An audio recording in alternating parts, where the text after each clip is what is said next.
पाकिस्तान जिंदाबादचे नारे दिल्याच्या आरोपावरून पुण्याच्या कर्वेनगरमध्ये मोठी हाणामारी झाली।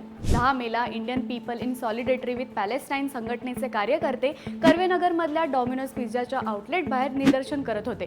डॉमिनोज पिझ्झा पॅलेस्टाईन विरोधी इस्रायलच्या कारवायांना इनडायरेक्टली सपोर्ट करतं, त्यामुळेच डॉमिनोज पिझ्झाला बॉयकॉट केलं पाहिजे यासाठीच आम्ही शांततापूर्ण निदर्शनं करत असतानाच अचानक 15 ते 20 स्थानिक भाजप कार्यकर्त्यांनी आमच्यावर हल्ला केला, असं संघटनेच्या कार्यकर्त्यांनी सांगितलं।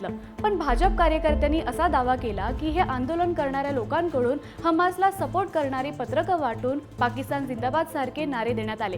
Indian people in solidarity with Palestine संघटनेने हे दावे फेटाळले असून आमच्यावर हल्ला हा भाजपच्या प्रोपगंडाचाच भाग असल्याचं सांगितलं।